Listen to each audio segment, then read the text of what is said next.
दोस्तों नमस्कार। मैं अक्षय कुमार अंजनी अपने एक अंजनी यूट्यूब चैनल में आपका स्वागत करता हूं। आज की इस वीडियो में हम लोग स्वतंत्र बंगाल के निर्माण के कहानी की चर्चा करने वाले हैं। यह कोर्स यूनिवर्सिटी और बोर्ड एग्जाम के साथ साथ खास तौर से प्रतियोगिता परीक्षाओं को ध्यान में रखकर डिजाइन किया गया है, जिससे आपको निश्चित ही मदद मिलेगी। तो कृपया इस वीडियो के अंत तक बने रहें और इसे ज्यादा से ज्यादा लाइक और शेयर करें। अगर अब तक आपने इस चैनल को सब्सक्राइब नहीं किया है तो इसे तुरंत सब्सक्राइब कर लें और बगल में लगे बेल आइकन को भी दबा दें, ताकि मैं जैसे ही कोई वीडियो अपलोड करूं वो तुरंत आप तक पहुंच जाए। तो चलिए हम लोग प्रारंभ करते हैं बंगाल के निर्माण की कहानी। तो बंगाल के निर्माण की कहानी में अगर हम लोग देखें, आपको पता होना चाहिए कि आज की इस वीडियो में हम लोग क्या देखने वाले हैं। अब तक हम लोगों ने देखा कि मुगल के जो उत्तरकालीन बादशाह है, शासक, उनके बारे में एक एक करके उनके उत्तराधिकारी के बारे में एक एक करके हम लोग चर्चा कर चुके हैं। और उनके समय में हम लोगों ने देखा खास तौर से किस तरह से टूट टूट के बंगाल, अवध, हैदराबाद ये अलग होते हैं, और खासतौर से मोहम्मद शाह के समय में। और उसी कड़ी में आज हम लोग शुरुआत में बंगाल को देखने वाले हैं। सबसे पहले हम लोग एक एक करके उत्तर भारत में कौन कौन से राज्य का निर्माण हुआ है उसको देखेंगे, और फिर बाद में हम लोग दक्षिण भारत के एक एक राज्य करके उसको हम लोग चर्चा करते चले जाएंगे। तो सबसे पहले एक व्यक्ति का नाम आपको याद रखना है, उस व्यक्ति का नाम है मुर्शीद कुली खां। याद रखिए, बहुत महत्वपूर्ण परीक्षा के दृष्टिकोण से इनका अगर कार्यकाल देखें 1717 से 1727 बंगाल के संदर्भ में, बंगाल के नवाबी के संदर्भ में। सबसे पहले अगर मुर्शीद खां की अगर चर्चा करें तो औरंगजेब के समय 1700 ईस्वी में इनको मुर्शीद कुली खां को बंगाल का दीवान बनाया जाता है। जानिए, दीवान अलग चीज है, नवाब अलग चीज है, उसको हम लोग देखेंगे आगे। बंगाल की जो सूबेदारी है, बंगाल की सूबेदारी उस समय, जिस समय इनको दीवान बनाया गया, उस समय बंगाल का सूबेदार था अजीम उस्सान। इनसे इनका मतभेद हो गया, किनका? मुर्शीद कुली खां का। और मतभेद होने के बाद इन्होंने अपनी जो राजधानी है उसको ढाका से परिवर्तित करके मुर्शिदाबाद लाया, जिसको मकसूदाबाद भी कहते हैं। इनको स्थानांतरित कर लिया। तो मतलब मुर्शीद कुली खां का किसी न किसी कारण से अनबन हुआ अजीम उस्सान से, और उसने अपनी राजधानी परिवर्तित करके कहां ले आया? मुर्शिदाबाद। चलिए, उसके बाद देखें कुछ बात की घटनाएं बड़ी महत्वपूर्ण बंगाल के लिए। मुगल शासक फर्रुखसियर, वही फर्रुखसियर जिसको सैयद बंधु ने किस तरह से शासक बनाया, नहीं बनाया, आप लोगों ने सारा चीज देखा है। अगर नहीं देखा है तो पिछले की वीडियो को जरूर देखें। फर्रुखसियर ने मुर्शीद कुली खां को 1717 में बंगाल का सूबेदार बनाया। 1719 में इनको इनके साथ उड़ीसा भी इनको दे दिया गया। मतलब बंगाल के साथ साथ उड़ीसा की भी जो सूबेदारी है वो दी गई फर्रुखसियर के द्वारा। किनको भाई? तो मुर्शीद कुली खां को। और मुर्शीद कुली खां को ही स्वतंत्र बंगाल का संस्थापक माना जाता है। इस चीज को आप लोग नोट डाउन कर लीजिए, मोस्ट इंपॉर्टेंट क्वेश्चन।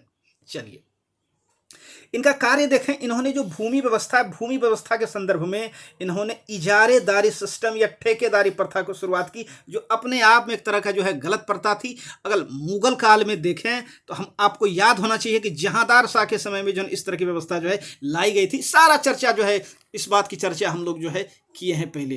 तो इनके समय कुछ काम और देखिए, इनके समय में कुछ विद्रोह हुआ। किनका? जमींदारों का। और उन विद्रोह को बड़ी आसानी से इनके द्वारा दबा दिया गया। सबसे पहला विद्रोह सीताराम, उदय नारायण और गुलाम मोहम्मद के द्वारा की गई। दूसरा विद्रोह सुजात खां के द्वारा, और तीसरा विद्रोह नजात खां के द्वारा। और तीनों विद्रोह इनके द्वारा सफलतापूर्वक वो दबा दिए गए। मुर्शीद कुली खां के जीवन से संबंधित अगर कुछ महत्वपूर्ण घटना जिसको हम लोगों ने चर्चा की, अगर शॉर्ट में आप लोग देखना चाहें तो ये आप इस डायग्राम के माध्यम से देख सकते हैं। सबसे पहले उनको दीवान बनाया जाता है 1700 ईस्वी में। किनके द्वारा? औरंगजेब के द्वारा। उसके बाद उनको सूबेदार बनाया जाता है, वहां का बंगाल का सूबेदार बनाया 1717 ईस्वी में। किनके द्वारा? फर्रुखसियर के द्वारा। और इनको उड़ीसा प्राप्त होता है 1719 ईस्वी में फर्रुखसियर के द्वारा ही। तो ये मुर्शीद कुली से संबंधित कुछ महत्वपूर्ण घटनाएं जो यहां से सवाल बनता है। और इनकी मृत्यु 1727 में हो गई। चलिए आगे चर्चा करते हैं हम लोग। और आगे हम लोग देखें, इसके बाद आने वाले शासक उन्होंने बंगाल के निर्माण में किस तरह का जो है योगदान दिया। चलिए, तो हम लोग अगर बात करें तो इसके बाद जो शासक हुए उनका नाम हुआ जो है सुजाउद्दीन। सुजाउद्दीन बंगाल का शासक रहता है 1727 से 1700 जो है 39 ईस्वी तक। मुर्शीद कुली खां के बाद उनका जो दामाद है सुजाउद्दीन, वो बंगाल का जो है नवाब बना। मोहम्मद शाह ने, जो कि शासक था, मुगल शासक मोहम्मद शाह ने 1733 ईस्वी में इनको जो है बिहार का भी कार्यभार, मतलब बिहार की भी जो है सूबेदारी इनको सौंप दी। किनको? सुजाउद्दीन को। अब देखिए, उड़ीसा मिला मुर्शीद कुली खां को किन के समय में? फर्रुखसियर के समय में, और मोहम्मद शाह के समय में 1733 में सुजाउद्दीन को बिहार का कार्यभार में मिल गया। सुजाउद्दीन ने बिहार का जो नायब सूबेदार है, मतलब अपना असिस्टेंट नायब सूबेदार किनको बनाया? अलीवर्दी खां। देखेंगे बाद में अलीवर्दी खां जो है इनके साथ किस तरह का चीज करता है।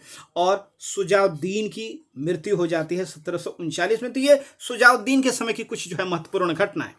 चलिए, सुजाउद्दीन के बाद 1739 में सुजाउद्दीन के बाद जो है सुजाउद्दीन का जो है पुत्र सरफराज, वो बंगाल का नवाब बनता है। और इसके समय में बंगाल बल्कि ये बिहार, ये गलती हो गया है, बिहार के जो नायब सूबेदार थे कौन? अलीवर्दी खां। इसको काट दीजिएगा, इसको जो है आप लोग यहां पर इसको जो है ये बिहार कर लीजिएगा।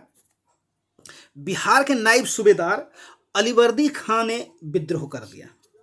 किनके समय? सुजाउद्दीन के समय। और विद्रोह करने के बाद ये सफल भी रहता है। कौन?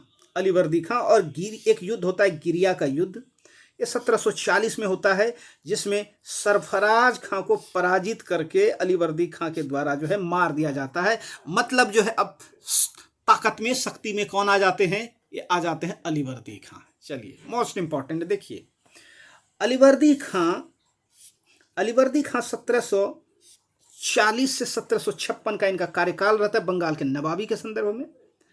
1740 में जो है हम लोगों ने देखा सरफराज खां की हत्या करके बाद जो है ये बंगाल की जो है गद्दी पर बैठे थे, बंगाल का नवाब बना था। और जब चूंकि ये हत्या करके आए थे तो कहीं न कहीं इनको अपनी जो है ये दावेदारी सिद्ध करनी थी। और उस दावेदारी को सिद्ध करने के लिए इन्होंने क्या किया? मुगल सम्राट है, मुगल सम्राट कौन? मोहम्मद शाह। मोहम्मद शाह आपको पता होगा कार्यकाल, इनका लंबा कार्यकाल जो है 1719 से लेकर जो है 1748 तक इनका कार्यकाल चलता है, हम लोगों ने इसको देखा है। तो मोहम्मद शाह को क्या किया इन्होंने? 2 करोड़ रुपया जो है ये घूस के रूप में देकर अपने पद को अस्थायी कर लिया। देखिए होशियारी देखिए इनकी। और साथ ही साथ उनको नजराना भी भेजा। अब इसके बाद अलीवर्दी खां ने गद्दी प्राप्त करने के बाद अपने 16 वर्षों के शासनकाल में मुगल बादशाह को कभी भी कोई राजस्व नहीं भेजा। बड़ी बात है। मराठों ने अलीवर्दी खां को बहुत परेशान किया, और इस परेशानी से बचने के लिए वो मराठा सरदार रघुजी भोंसले के साथ जो है क्या करते हैं? संधि कर लेते हैं 1751 ईस्वी में। और इस संधि की शर्तों के अनुसार मराठों को उड़ीसा जो है, उड़ीसा का प्रांत देना पड़ता है। उड़ीसा मिला था कब? याद कीजिए आप, आपको जो है कमेंट बॉक्स में आंसर करके इसको देना। उड़ीसा का प्रांत देना पड़ा मराठों को। और साथ ही साथ जो है 12 लाख रुपया जो है वार्षिक इनको चौथ के रूप में प्रतिवर्ष देना स्वीकार किया, कि मराठों को प्रतिवर्ष 12 लाख रुपया देंगे चौथ के रूप में। अलीवर्दी खां के अंग्रेजों से संबंध अच्छे थे, परंतु उन्होंने जो है अंग्रेजों की जो फैक्ट्री है, जो गोदाम है, उसको दुर्गीकृत या किले बनाने की अनुमति जो है नहीं दी, किलेबंदी की अनुमति नहीं दी। इसने यूरोपियों की तुलना, ये पूछा जाता है किससे की भाई? मधुमक्खी से। और कहा कि यदि इन्हें न छेड़ा जाए तो ये शहद देंगी, और यदि इनको छेड़ा जाए ये काट के डंक मार के जो है जान ले लेगी, मार देगी। ये अलीवर्दी खां की उक्ति है, ये कभी कभी जो है पूछा जाता है, दिमाग में रखिएगा। चलिए, अब जो है अलीवर्दी खां के बाद हम लोग देखें कि अगला शासक कौन होता है और उनके समय में क्या घटना घटती है, क्या उनका जो है संबंध अंग्रेजों के से किस तरह का चीज रहता है। इस चीज को हम लोग जो है थोड़ा देखने का प्रयास यहाँ पर करेंगे। चलिए देखें हम लोग कि अलीवर्दी खां, जो अलीवर्दी खां को आपको पता होना चाहिए कि अलीवर्दी खां को जो है कोई पुत्र नहीं था। उनको सिर्फ और सिर्फ जो है 3 पुत्रियां थी, जिनमें से एक ढाका के, दूसरे पूर्णिया के और तीसरे जो है पटना के गवर्नर थे, उनसे इनकी शादी की गई थी। एक ढाका, एक दूसरे पूर्णिया और जो है तीसरे पटना के जो गवर्नर थे, उनसे मतलब शादी हुई थी इनकी तीनों एक अलग अलग पुत्रियों की। इनका जो दामाद है, अलीवर्दी खां के जीवन काल में ही इनके तीनों दामाद की जो है मृत्यु हो गई थी। मतलब जो है गद्दी का दावेदार इनका दामाद नहीं था। 1756 ईस्वी में अलीवर्दी खां की जो है मृत्यु हो गई, और मृत्यु के बाद इनकी जो सबसे छोटी लड़की है, सबसे छोटी लड़की का जो है पुत्र सिराजुद्दौला, वो जिसे जो है अलीवर्दी खां ने अपना उत्तराधिकारी नियुक्त किया था, घोषित किया था, वो नवाब बनता है। मतलब साफ है 1756 में अलीवर्दी खां की मृत्यु के बाद जो है बंगाल का जो नवाब बनता है, वो कौन बनता है? वो बनता है ये सिराजुद्दौला। चलिए अब सिराजुद्दौला का जो है हम लोग संबंध देखें कि अंग्रेजों से किस तरह का रहता है, और यहीं से अंग्रेज जो है कहीं ना कहीं भारतीय राजनीति में जो है मजबूती से प्रवेश जो है हमको करता हुआ दिखाई पड़ेगा। तो सिराजुद्दौला का अगर कार्यकाल देखें तो ये इनका कार्यकाल 1756 से 1757, और 1757 में आपको याद होना चाहिए प्लासी का युद्ध। चलिए अलीवर्दी खां की मृत्यु के बाद उसका जो नाती है सिराजुद्दौला, वो शासक बनता है बंगाल का। और सिराजुद्दौला का जो है 3 प्रमुख शत्रु थे। पहला कौन? घसीटी बेगम, ये ढाका के नवाब की जो है, ढाका की गवर्नर उनकी पत्नी थी, और सिराजुद्दौला की ये सबसे जो है बड़ी मौसी थी। दूसरा उनका जो है मौसेरा भाई, कौन? शौकत जंग, जो कि पूर्णिया का नवाब था। ये 2 अपने, और एक और जो उनका सबसे बड़ा शत्रु था वो था अंग्रेज। और अंग्रेजों से इनका जो विवाद था, कहीं ना कहीं फर्रुख शेर की वही जो है घोषणा पत्र 1717 वाली, उनको लेकर जो है विवाद बढ़ता है, और इनके बीच जो है शत्रुता हो जाती है। और साथ ही साथ जो है हम लोग देखेंगे सप्तवर्षीय युद्ध का भी इसमें कुछ ना कुछ जो है रोल रहता है। एक युद्ध होता है, आपको याद रखना चाहिए, मनिहारी का युद्ध। ये सिराजुद्दौला और शौकत जंग के बीच होती है अक्टूबर 1756 में, जिसमें शौकत जंग पराजित होता है और शौकत जंग जो है मारा जाता है सिराजुद्दौला के द्वारा। घटना घटती है सप्तवर्षीय युद्ध। आपको याद होना चाहिए सप्तवर्षीय युद्ध हो रहा है कहां पर? यूरोप में। कब है ये? 1756 से 1763 तक चलता है। और इस युद्ध में अंग्रेज और फ्रांसीसी एक दूसरे के विरोधी गुट में आमने सामने थे। सप्तवर्षीय युद्ध प्रारंभ होते ही भारत में भी उसका असर दिखने लगता है, और अंग्रेज जो है, अंग्रेजों ने फ्रांसीसियों से बचने के लिए कलकत्ता की जो है वो किलेबंदी प्रारंभ कर देते हैं।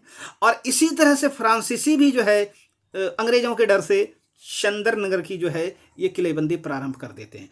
और ये सारा चीज किया जा रहा है, किलेबंदी की जा रही है, लेकिन बिना नवाब की अनुमति के। और एक जो है नवाब के लिए ये एक किसी चुनौती से कम नहीं है। उनकी जो है और सत्ता को एक तरह से ये चुनौती थी। अगर आपको किलेबंदी करनी है तो आपको पहले जो परमिशन लेना पड़ेगा, किससे? नवाब से। देखिए होता क्या है, सिराजुद्दौला ने दोनों को किलेबंदी करने से जो है रोकने का आदेश दिया, लेकिन होता क्या है, फ्रांसीसी मान जाते हैं, परंतु अंग्रेज जो है इस आदेश को नहीं मानते हैं और किलेबंदी जो है जारी रखते हैं।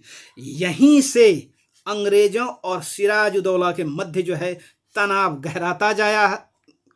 जो है वो गहराता जाता है, और इसकी जो परिणति है अल्टीमेटली वो प्लासी के युद्ध में होता है। विस्तृत चर्चा हम लोग करेंगे जब हम लोग एक अलग से वीडियो में प्लासी युद्ध के बारे में, जो बंगाल के नवाब और जो है अंग्रेजों के बीच, जब हम लोग उस एपिसोड को देखेंगे तो वहां इस चीज की चर्चा करेंगे। लेकिन अभी इतना ही जानिए कि 1757 में प्लासी का युद्ध होता है, जिसमें सिराजुद्दौला की जो है वो हार होती है, और अंग्रेज जो है भारतीय राजनीतिक रंगमंच पर एक नई शक्ति के रूप में उभर के आता है। चलिए तो आज का वीडियो यहीं तक।